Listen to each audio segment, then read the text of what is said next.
Hey, what's up? We're in the next part, and in this part, I am going to interpret the dreams that I got about Zama to basically show you basadi, women, like you can literally dream on. The day is never going to arrive when men are going to give you what you want because you bewitch the living daylights out of them. You are only ever going to, it's like you're delaying the inevitable of what's eventually going to happen to you. That's why I'm saying your godliness is the only way out, because your husbands are going to want to leave you for the women that they've always wanted. Your husbands are not only going to want to leave you for the women they've always wanted. When this happens, you are going to be very severely treated. I want to tell you, Idoro, like I'm getting to a point, guys. I don't know how long it's going to take, but it's important that you got all that context. The dreams that I had about Zama that I gave in my previous part, and now I am in this part giving the interpretation. Herein lies the interpretation. The first dream, where I was at his childhood home, I told you guys that my my auntie's house gets used a lot because busy with my mom. She's been busy all her life with my mom, so a lot of the dreams that afflict me are like a domino effect, a trickle down effect. What my aunt did to my mom has just affected my mom's every facet, including the prosperity of my mom's children. So when I see my aunt's house, it is because God is saying the origin of why even such sorcery is operating in your life is because of what your auntie did to your mom. So that's why that house, yeah, my aunt is there, right? Now this house was mixed with this guy's home, childhood home. I walked into the kitchen, I knocked on the door, the mom opened, and the mom was like, oh my goodness, hi Karabo. The mother loved me, I told you, in this dream. Well, I personally believe that what God was showing me is that this thing that this guy feels towards me, or felt, right, was it originated in something very long ago. It was something from his youth, as in teenage years, or even maybe like the very beginning of his 20s, like age exact 20 on the dot. Yeah, it started then. And what I am, the likely reason why this guy was drawn to me was because I was extremely similar to whoever was his girlfriend at that time. Now, you know how I told you that this guy's very similar to my ex, and I also told you that my ex's mom really, really loved me, right? In this dream, this guy's mom really loved me. But it must also be understood that I never ever got to get into this guy's life to a point of meeting his mom and everything. So it was really confusing to me when I was wondering to the Lord, why did his mom like me so much? Are you saying that if I had been in his life, his mom would have been a major fan? The Lord was like, no. What is currently going on here is that the woman from long ago, when he was still 18, 19, 20, that girl that he was dating, the mom was a massive fan. The mother this was a mix of both me and that girl. The mother loved her very, very, very much. However, he was an irresponsible child that hurt the girl that the mom loved, just as my ex was in that state as well, right? I told you this guy is very similar to my ex in the worst way. He was not doing right by this girl that the mom was such a fan of, to a point where him and his mom would often have arguments about this girl because of the way that he was not good to her. I believe he used to live in the early stages of his life, after perhaps turning 18, in a back room. Yes, I believe that's the thing. There is no one or nothing else in my particular life that shares those statistics. I've never dated a guy that owned a room at the back of his mom's house, so I believe that's his entirety. Not even my ex had that situation. So I believe this guy, maybe when he was like 19, 20, basically the first taste of independence that his mom gave him. I can't say parents because there was no dad in that dream. Very well.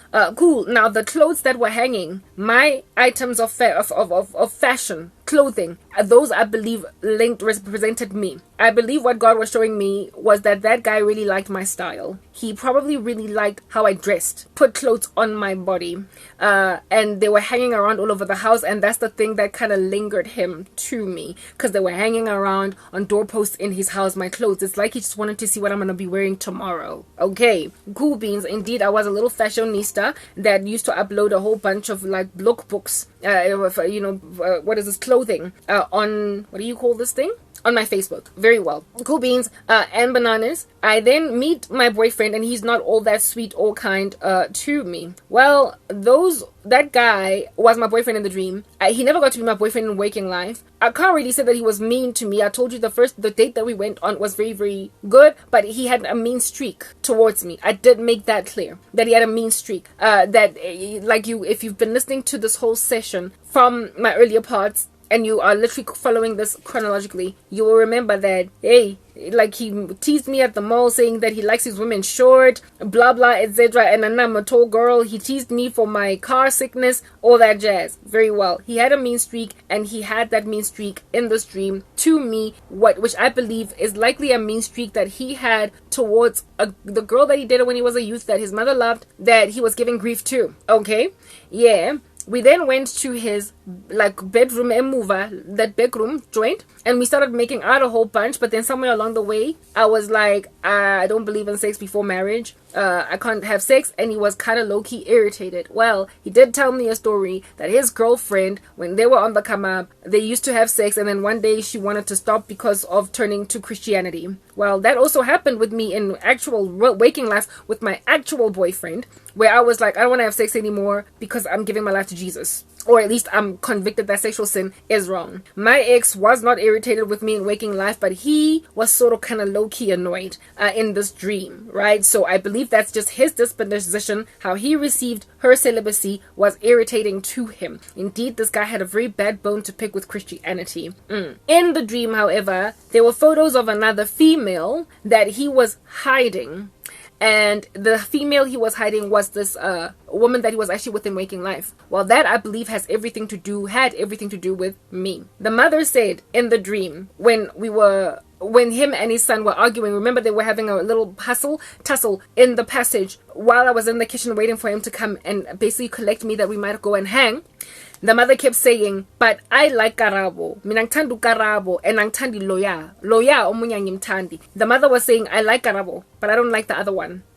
Okay, well, I never really had an experience of that nature with my ex. Maybe his mother did say, I like Karabo, but I don't like if my ex was cheating on me, some other woman. But there was never ever any other woman that was so close competition to me that my ex's mother would be like, I don't like that other woman, I like this other one. Except I did get dreams about my ex, but many more years later, with a similar situation concerning the woman that he eventually married. But I don't think that had anything to do with that, because at this particular stage, I'm being told a story that is mixed, with some other one from long ago in this guy's actual life, right? Anywho, what I believe that represented was this guy's desire to have me as his side piece while having his main chick a thing. And I was complaining about that in the dream. I fought with him about it, and then the mother was like, stop fighting with Karabo. I like Karabo, I don't like the other one. And he was like, Ma, please, this is my life, let me make my own decisions. And that's how the dream ended. I believe God was showing me that this guy really messed up big time with the girl, like basically high school sweetheart, or the woman that he was dating on the come up, the chick, the female, the girl that he was with on the come up. He did not know what he had in her, and he later regretted it. He told me that she passed away because she was sickly, so likely part of the guilt is that.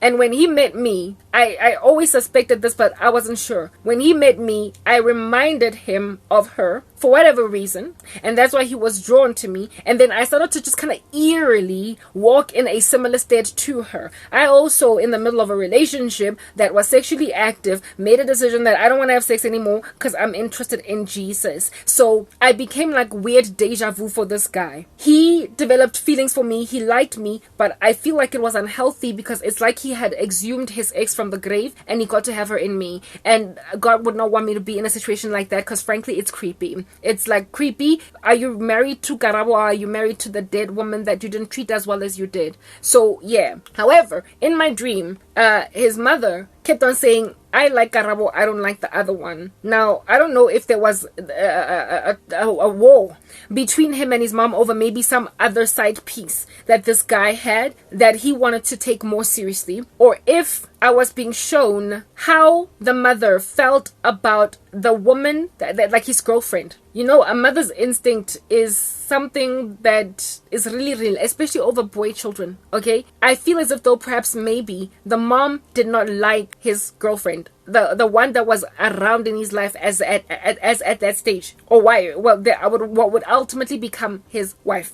I feel as if though what God was showing me is that the mom loved the girl who passed away, but then of course the son gotta move on now, you know, life happens. But when he met this other woman, the mother did not take to her, like never liked her in a way that the son could feel. And so they were at war about it. Like the mom and him were in an argument mode constantly because he could tell that the mother did not like her. The mother never really gave reasons in the dream why in the world under heaven that Athandu Karabo versus her. But I know myself, I am godly, I know what I did in my ex that caused the mother to like me, right? So I suspect that other girl basically also did a whole on this guy, transformative. She was aiding, she was serving, and she made him a better young man than what under heaven it is that he was when he met her. And the mother took to her for those reasons. So perhaps maybe whatever it is that was the influence of this woman over him is what caused the mother to kind of linger on her. But like I said, she passed away. So because she died, why would the mother want to hold his son hostage? I suspect what I was being shown in that dream is that the mother was basically saying to his son, look, you get to be with whoever you want,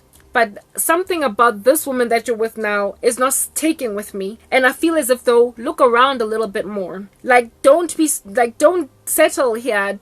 I'm just saying, something about her, I need Tandi. Unalinto ekisai feeling, got the woman that you're with right now. And he would argue with his mother over this. And the mother liked me in the dream, right? So essentially, I think what I was being shown is that if this dude had accommodated me and brought me home, the mom would have been like, this is what I'm talking about. Why did you rush? Or why did you insist on staying nalomfazi loya? Now, like I said, a mother's instinct. This chick later on, as if you have listened to my previous part, you would know that I ultimately started getting a whole bunch of dreams about witchcraft on her part of her holding this guy hostage and making sure that he marries her and sees her, and every thing that I was, she cloaked his eyes from me type thing, right? Now, if a woman is busy, ka a man with korobela, never mind korobela, but stay with me and look not left or right to another person, she's basically stepping on the toes of that man's mom. Right? Women have got this instinct. They just can sense stuff more than men, you know, intuition. Yeah, it's called intuition. The women have got an intuition. And I suspect when this woman was introduced to this guy's mom, you know, something in the mom was like, something I shyly, this chick, there's something.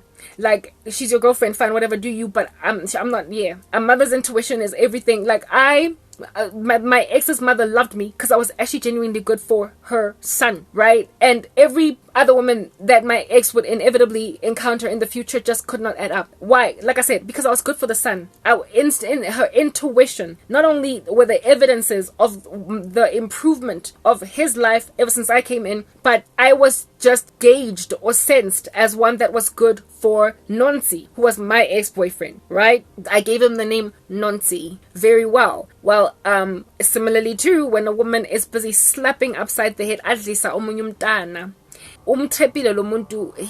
she has imprisoned a mother's son. And if a mother really loves her son and there is a woman of this nature, who prevent, she's going to try to prevent her son from marrying such a woman as this. She's going to try. So I suspect the mother could smell out this woman's darkness, even though she was not able to put her finger on it. And she kept on letting her son know that you don't really have to finish this thing. She doesn't really have to stay. You're a handsome young man. Come on, look a little bit harder. Look a little bit harder.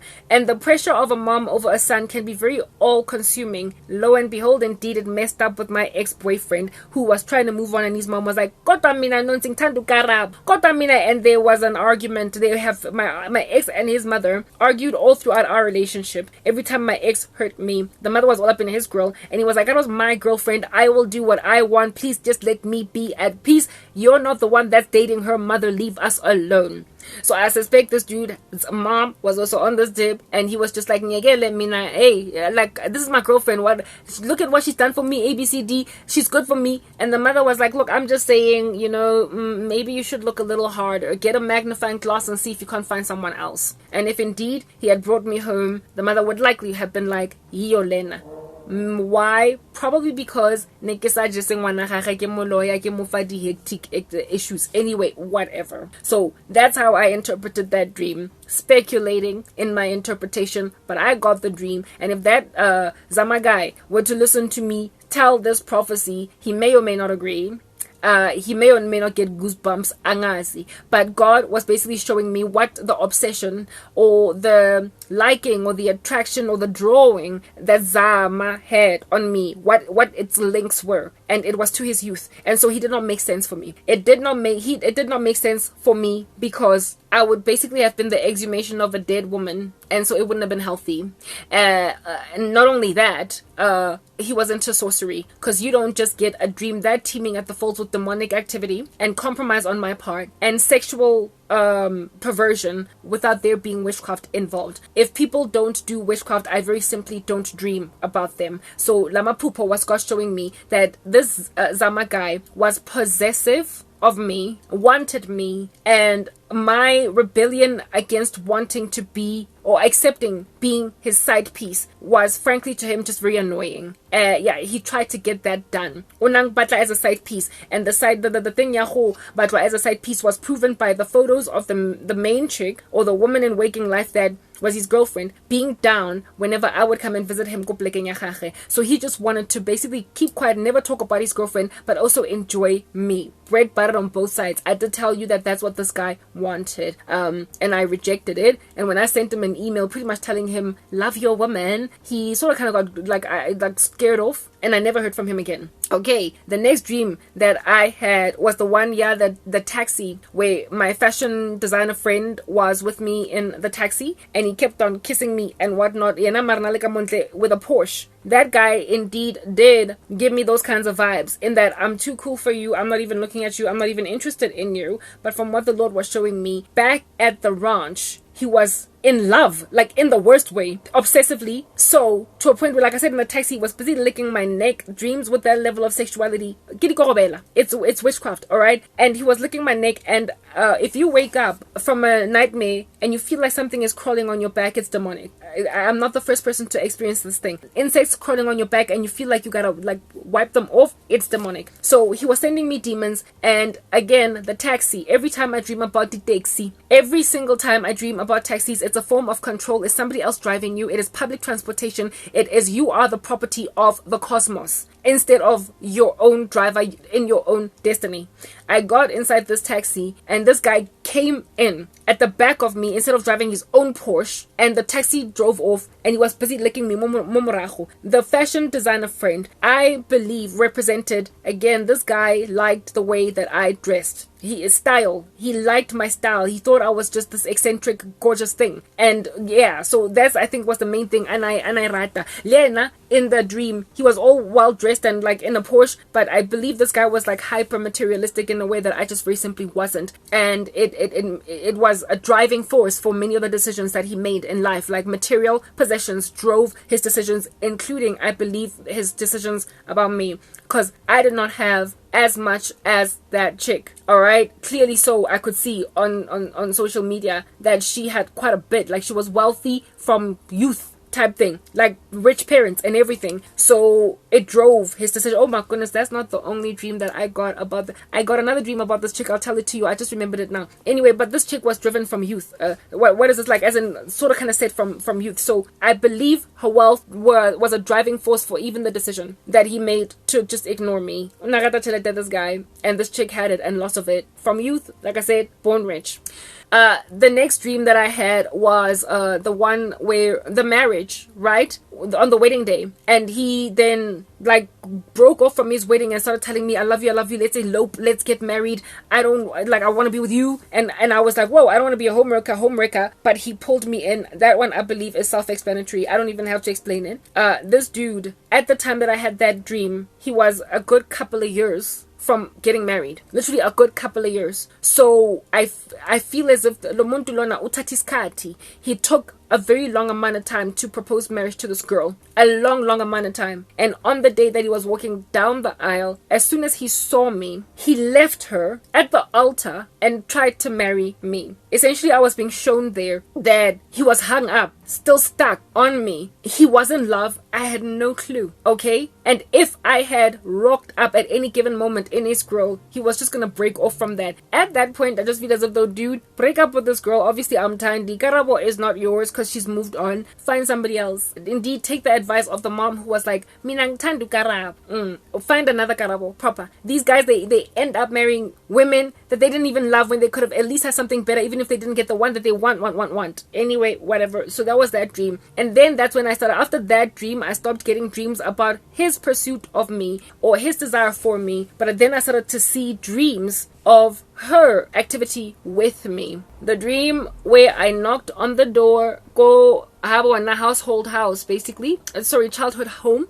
And I'm outside there and I'm knocking on the door, and then his girlfriend answers the door and I'm like, I'm here to see Zama, and the girl is like, Zama's not here. Again, I believe that is self-explanatory. That chick took out witchcraft to basically lock me out of her man's life. She had found out somehow about his affections for me. Maybe he was seeking me out. At this stage, I had already sort of kind of lost everything. My Facebook was deactivated. Okay, so this is a man that probably found my blog. He probably found my YouTube channel, and he was still watching me, right? And somehow she found out, and so she locked me out. She locked me out. And I wanted to chat with him. I wanted to see him. And she was like, I get a call. And I knew that he was there because my spirit was traveled into the bedroom. And he was encircled by her things, her people, which I imagine was her demons. She locked him in their bedroom and made sure that any woman that he would have any real affections for cannot find him when she's looking for him. He was trapped by a Jezebel woman. Inevitably, he would have wound up married to her, absent of repenting. It's unfortunate that this guy did not like Jesus very much, because that was the only way that he was ever going to come up from that oppression. Because I was like that. I was in a relationship with a man, Lena, that was making sure that no man can knock on my door and find me. Because unang kietse and encircled me with demons. My ex-boyfriend had also held me hostage in a relationship. So this guy did get some form of grace because he met a woman that was experiencing the exact same spiritual oppression as him. When I met him that day, go MTN on training, it was two people meeting that were both trapped by significant others. I was trapped, I was a hostage by my boyfriend, and he was trapped, he was a hostage by his girlfriend. I remember I told you guys that the only way that I am ever going to be able to leave my boyfriend is if I leave him for another man, because I knew that I wouldn't be able to do it on my own because I had tried. I met him and I thought that was it. Remember the story that I told you about training, the chemistry that we immediately shared? And when I saw him, I was immediately drawn to him to a point where I couldn't let him go. I invited him then on Facebook, and he started to look at me and pretend like he does not see me. But then whenever I would disappear from Facebook, he would contact me, right? Like, he had grace, like proper. If you listen to his story, he would probably cry. He had grace. I was being called by God, but I wanted to get out by some other way because I thought I was Frank Sinatra. Do it my way, right? The Lord was telling me the only way that you're going to get out of being trapped by a boy in a situation that you're in is through me. But I wanted to do it my way. I thought that I could just jump into another relationship and I would hold on to my new boyfriend until my ex just kind of accepted that it's over. And when I met this guy, I was like, this is it. It didn't work. I was held hostage, witchcraft in my relationship. He was held hostage, witchcraft in his. And when he came into my space, my boyfriend told him Karabo's not here. Karabo was in the bedroom encircled by my ex-boyfriend's demons. And when I went to the door to knock on his household, his girlfriend told me Zama's not here. and Zama was in the bedroom locked by her demons. So trying to snatch each other out from the darkness didn't work. No other spiritual weapon worked but Jesus. I was finally set free from my ex, but guess what? He married his. He married his hostage taker. He married his Jezebel. But I escaped what would be the tantamount of I don't know, what's the tantamount of a Jezebel in Manville? Nabal. Yes, you know Abigail and Nabal. Yes, I would have married my Nabal, but I didn't because I actually gave my life to Jesus, whereas he married Jezebel and now he's Ahab. That woman was holding her man hostage. And that's why I could not get in. That's why he was so sad that day when we were parting ways after the soccer match. That's why at Clearwater Mall he wanted to stick around and have lunch on the same day that he was going on an overseas trip with his girlfriend Linna. And I was like, hey, you're not gonna string me along. Even after trying to walk away, he kept on sending me text messages, you look beautiful, blah blah. And he was ambivalent. He didn't want Jesus. He was trying to get me to walk away from Jesus. I gave myself to Jesus anyway, and he chose to stay in the dark. And in choosing to stay in the dark, he then decided that he's gonna vimba me, hold me hostage with witchcraft so I don't marry anyone, and so break his uncomfortable heart instead of walk away, I'll walk away, we'll be together. Like proper, let's just do this. No, but he was held hostage. Nail him like megumbo peace boshwa. So too we were si boshwas, but I got set free by the Son of Man, for he came to set liberty to the captives. I got set free by Jesus. If only he had listened to me, if only he had heeded the Jesus even of his ex-girlfriend who died in Christ, right? The one that he was in love with as a youth type thing. If only he had decided to give his life to that Jesus, we actually might have, succeeded to come together. I doubt it, however, because like I said, that guy had friends that I dated in the past, so that was never going to work. However, this is like a nice little lesson for everybody to be learning out in these streets, as to for people to gauge, there's no escaping Korobela. But for Jesus, there's no escaping a girlfriend or a boyfriend, a girlfriend or a boyfriend that's holding you down with witchcraft. But for Jesus, only way out is somandla proper. That's how I got out.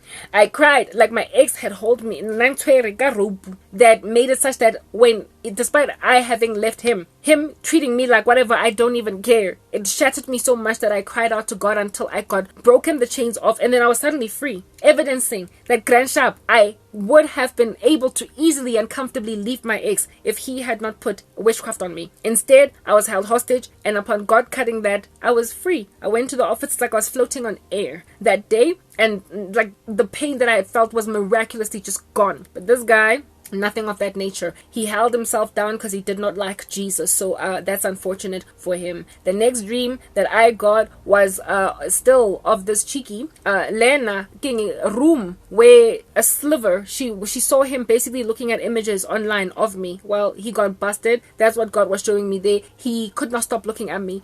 No matter what happened in my life, even when everything was falling apart, he was still looking at me. I believe he was reading my blog. I believe he was watching my YouTube videos. And this chick first busted him, I believe, with Facebook pics. And when he wouldn't stop, despite her like basically shutting me out from his eyes, when he would not stop, then that's when she decided to lock me in a room. That's the next dream that I got. This man I don't know how she saw him, but she saw him one day probably when he thought that she was not looking, him still looking at my images online, and you realize that my boyfriend is basically in love with another woman, and hey, witchcraft, guys, man. When Jesus says he has come to set the captives free, it's a real thing. That's how much people are held away. People have literally been put in prison. They are in prison, in relationships that they can't get out of. They can feel the prison bars around them, but for some strange reason, they walk down the aisle to guys they don't want to marry. They allow women to walk down the aisles to them. And it's like, but why not just not do it? That's the thing. Spiritual weapons are a thing. They are powerful, but for the name of Jesus. I'm just saying. Okay, yeah, no, okay, when this chick realized that her man would not stop looking at me, that's when she decided to lock me in a room. She made a decision that so I suspect that is like some kind of a ritual where you put a person in a bottle and you throw it away, or you put them in an ice cube, or in a refrigerator, or in the soil, or in a box, like a proper box, and the image or the photo of this girl is in that box, and there's like a ritual thing done around them. So she's basically just locked away such that nobody can even find her, including her man. So right now, guys, apparently I'm in a box. Maybe that's why I'm still single. This girl was like, because it turns out that there's something about her that keeps her breaking off, and my ex sees her anyway, my boyfriend sees her anyway, my husband sees her anyway. So what I'll do is just put her in a box so the whole world won't see her, whatever. So apparently I'm locked in a room or a box by some female. And then the next dream that I had was of me coming out of Wits University. Next thing, I had a colleague with the same name as this chick literally like speedily just grab me and put me in a taxi, slam the door, tell the taxi to go hamba. Yeah, again, yet more sorcery, evidencing that this girl just wanted me gone. She wanted me gone, and she arrested me at Wits, for crying out loud. So I don't know why Wits, and I don't know why. Likely because it was a place of education, instruction, like a place where I was learning. So but like it's from somewhere where I was learning. I'm thinking maybe the gospel. I don't know, Christianity, because it has been the thing that has set me free from sorcery, and likely what woke this guy up after like snoozing or whatever. But at the same time, in and of himself, he was involved in darkness. So really, you can't fight fire with fire. It's that basic. So he stayed corrupt type establishment thing. And then the next dream that I had is one that I had forgotten to let you guys know. I didn't highlight it in the previous part. In that dream, I was in a restaurant, right? That was completely empty, and this chick was basically she had sandwiched me in between her and a friend of hers, right? And they were wearing like traditional gear in this restaurant, and this restaurant was very far away from everywhere and everybody. And this chick was basically saying, I'll take care of you. I will take care of you right here, insofar as you stay right here. I will make sure that you eat, that you are cool, but you must stay right here. And I was sandwiched in between her. It was empty, this restaurant. The windows are thingy, they had only frames, but no actual window, no glass. It was like, a building under construction, except it was completely finished. And I was sandwiched in between her and some friend of hers. And she was basically telling me, it's like she felt sorry for the sorrow that I was in. I told you, this chick kept on following me because my life was starting to get really sad now. I was lonely. I was isolated. The whole family had wreaked havoc in my life. I'd lost everything. I was living in complete isolation, but I was uploading my content. And she felt sorry for me because she had locked me up so that her man doesn't see me or whatever. And I believe out of guilt probably did some ritual with a friend of hers. So birds of a feather, oh how they flock together, with a friend of hers to sandwich me between the two of them and loosen the strings somewhat on the thing that they've done to me, so that I'm not so stranded, but I'm still far away from people, but I'm in an environment where I can eat as much as I want. It's like she was trying to manipulate my life so she won't feel guilty for basically holding me hostage. And I'm like, girl, you are in your 20s? At that stage, maybe it was the 20s. Now it's likely 30s. You are so young. And if at this young age, before you even marry a man, what in the world, when you get old and you start to get wrinkles, girl, when your breasts start to become pendulous and you get stretch marks on them and on your tummy, when your voice starts to not be so cute anymore because it's not that of a young woman, when your hair starts to gray, maybe even thin, when you stop being beautiful, what in the world is going to become of your marriage when you are holding together that thing with such sticky tape? Time erodes away at people's when a person is still, what is that word that I'm looking for? There's like a specific word, Tswana word that I am looking for. But when you are still when you have a new thing and since in a way, when that wears out, what's gonna be left? Because in marriage, over time, what keeps old couples together usually is just a sense of calm, peace, and stillness in one another's presence, and the nostalgia of memories past, and the comfort of still silences that are like unmoving, like to be in silence with each other, and you're still cool when you are kindred spirits. Thank you. That's what keeps an old couple just going, because passions stop being a thing, youth stop being a thing, beauty stops being a thing, extreme sports and like traveling all over the show and all the fun things that people still have a lot of energy to do when they're still young. Yeah, no, that can keep a man engaged or a woman. But then when you're too tired to do much of that, and you're busy running around after children, and maybe these kids have even grown up and left home, all you have left is the kindred spiritedness that you shared. But if you never shared it, but you try to manufacture it, you try to clone it from another space, you try to fabricate it, usa Jewishy anymore kamoto, usa ikhansi o itwanze,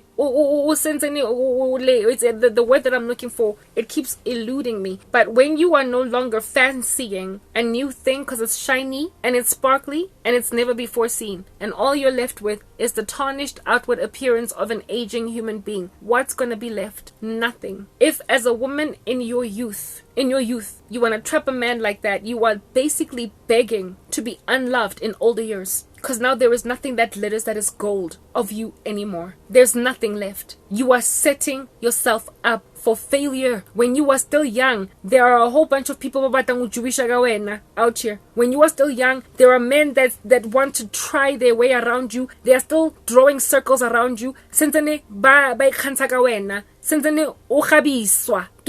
still a trophy when you're young. Why in the world would you want to give yourself over to someone that is not really even trying to be with you? But since all that glitters is not always gold, but nonetheless it is kind of glimmery, shiny for now, why would you want to put yourself in a position to like stay with a person that's going to forget the glory of your youth, having not gained the glory of everything else? If Alfunwa move on, Korobela sets people up for a great deal of sorrow in a marriage. It becomes like a black jean that has been put through bleach. That's what witchcraft does. Budle, babu cha, chabulaste, guys. Beauty is fleeting, charm is deceptive, but a woman who fears the Lord is to be praised. Why under heaven would you want to trap a man that is going to also one day be like, yes, like a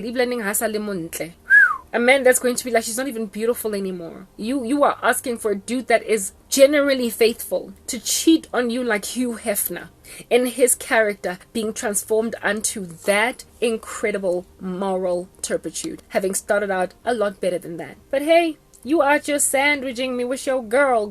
Lily Tulalo, yeah, because you think we're 2 or 3, I get that. There he is with us, hiding me from a man that frankly is one day going to be like, he will be mean to you. Yes, like it, guys. Yes, that would tick in. Anyway, whatever, y'all. This whole message is basically just to get to ladies in that regard. To be like, if a man loves a woman, nothing can keep him away. Please, like Percy Sledge. When a man loves a woman, nothing can keep him away. So if you take a man from the woman that he loves with witchcraft, if you control him like a puppet on strings, he's gonna go back. He will find his way back around again. He will get worn out, you will divorce, and after divorce, he is going to go and grab a magnifying glass, the earth, the planet, the atlas. He's going to grab that magnifying glass and look for Karabo on it to find her and try and see if this time he can't work it out, because my oh my, I'm still in love. You are basically asking for your husbands to go and look for the women that they have always loved, that you closed their eyes from. The one dream, this chick told me, Zama's not home. Hi, Zama. And then when I tried to like still probe, she closed the door on my nose. She locked me in a room. It dark. She locked me in a dark room. She put me in a taxi, slammed the door and kicked it to go. She sandwiched me between her friends in an empty restaurant because she felt guilty for basically hurting me when I'm already so isolated. You are asking your man to become, who is this guy? Alexander the Great. To basically conquer whatever you did to find a land and occupy it. Women, you are sending your husbands back to the women they've always loved. but not before first getting married, having a whole bunch of children, getting a divorce, and then getting fed up and step in. It will inevitably happen. So now we are being subjugated to the tyranny, those of us that are actually loved by these guys, of being returned to by randos that could not love Jesus enough to conquer darkness, and so therefore marry us first, so that there's no need for divorce and remarriage, and so therefore sin of adultery. That's what this whole thing is doing. Let's move on to the next part, but not before I take a shower, because it's already like 10:30 at night, and explain to you what happened then, never mind with Zama, but with Nonsi. Nonsi is my ex-boyfriend, the guy who left me feeling like sorrow in a bag until I cried out to Jesus and got born again. He came back too, but not before a whole bunch of his family members tried to get me to get back together with him, since I would not listen to them with witchcraft. Since I would not go back to Nonsi in my own personal capacity. Family members. Remember, who's this? The mother of this guy in my dream was like, yeah. Sometimes when these guys mess up like no man's business to a point of burning their hairs on their head, their family members see that they are messing up and shooting themselves in the foot, and so try and trap a woman in a relationship with a man that is throwing his toys out the cart, messing up big time. And so she deserves to leave. She deserves to grab her bags and go. But they're his family, because they love him, and they realize that he is temporarily insane, then become the ones to practice witchcraft on you. That happened to me. In my dream, Zama's mom was like, yeah, well, if at all you are a woman in that equation where a man is really messing up with you, because why other occult, he's messed up. Sometimes you're gonna enter into a spiritual war, because his family is going to try and keep you with him. It's going to make you basically wait the rubbish he's doing until he snaps out of the nonsense he's in. His family members, his own family, will try and make you snap out of it. That's how irresponsible men can be. Nabo mama, abo cousin babo, abo auntie, until he snaps out of it. That was another thing that came at me. We'll talk about that in the next part. Let me go shower.